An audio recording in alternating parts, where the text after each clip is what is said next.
You are 8 years old in the workers' village of Deir el Medina, and the mud brick floor already stings your bare feet. Dust hangs in the doorway light. Your mother grinds grain against a stone slab, steady as a heartbeat.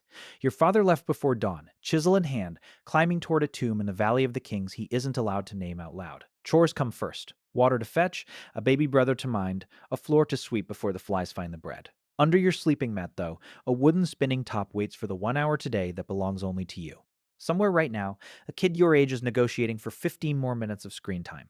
Same stubborn hope, different world entirely. So, what did Egyptian children actually do? Hour by hour, 3,000 years before school bells and bedtime negotiations. Not the tidy version carved into temple walls, but the one pieced together from broken pottery, brittle bones, and a rag doll that still has its own hair. 4,000 years later, that doll is real. In 1888, the archaeologist Flinders Petrie began excavating the cemetery at Hawara, south of Cairo, and pulled from the sand a child's plaything from the Middle Kingdom, a rag figure stuffed with rushes, its head carved and painted, real human hair still knotted onto its scalp.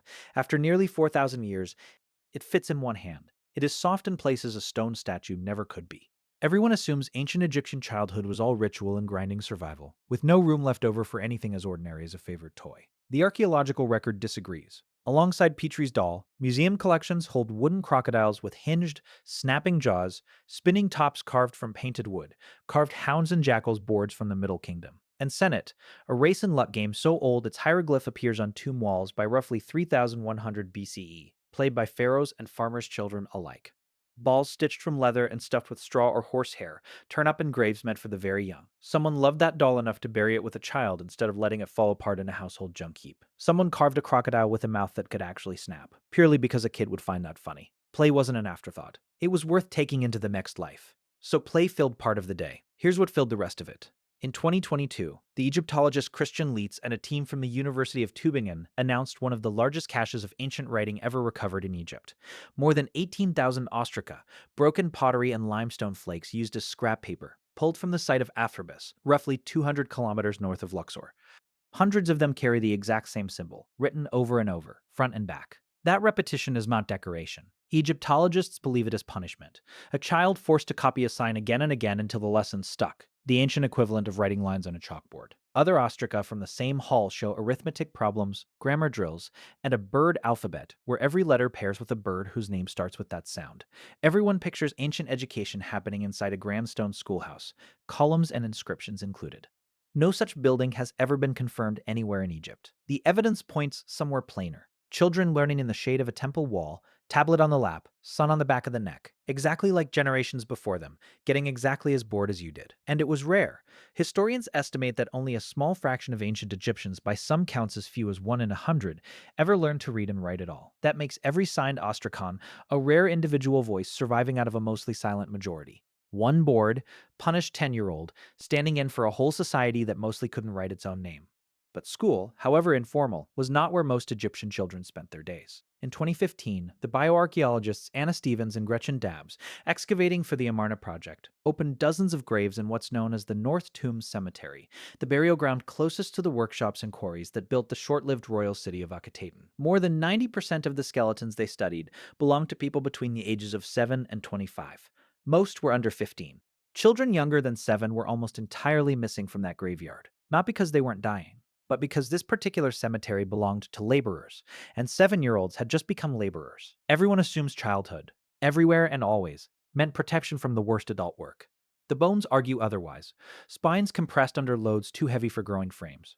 Joints worn down decades ahead of schedule. A separate study of Amarna's South Tomb Cemetery found that just over 1 in 4 people buried there, 26, died before their 7th birthday.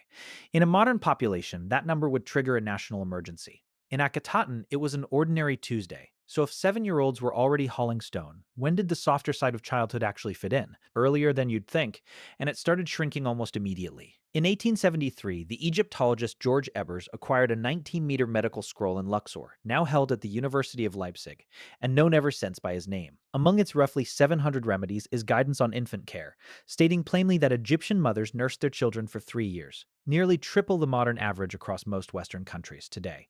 Weaning at 3 wasn't sentimentality, it bought time before a child became useful. Tomb paintings and household records show that usefulness arriving fast after that. Girls spinning flax and grinding grain beside their mothers by 6 or 7. Boys herding goats, hauling water, or shadowing a father into his trade at roughly the same age. There was no in between stage where childhood meant only childhood. Play was a thin layer stretched over the top of real work, present, treasured, but never the main event. Put it together, and the obvious answer: children played, then went to school, then grew up, turns out to be only a sliver of the truth. The deeper pattern is this: an Egyptian childhood was never a separate stage of life waiting to be outgrown. It was an apprenticeship for survival that started almost at birth, with play squeezed into its cracks instead of built into its structure. A doll got a full head of real hair. A punished student copied a single sign 100 times. A 7-year-old at Amarna got a quarry. All three things were true of childhood at once. Sometimes inside the very same family, sometimes in the very same year. Picture that 8-year-old again. Water jug on one hip, baby brother on the other, a wooden spinning top still waiting under the sleeping mat for a single free hour after sunset. That hour actually came. Most nights it did.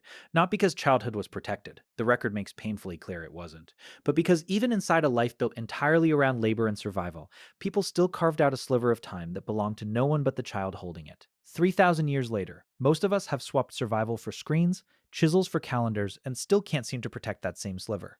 We build better beds, better food, better odds of seeing 7. We never quite solved the hour. Maybe the real inheritance isn't the pyramids. Maybe it's the fight for 1 hour that's actually yours.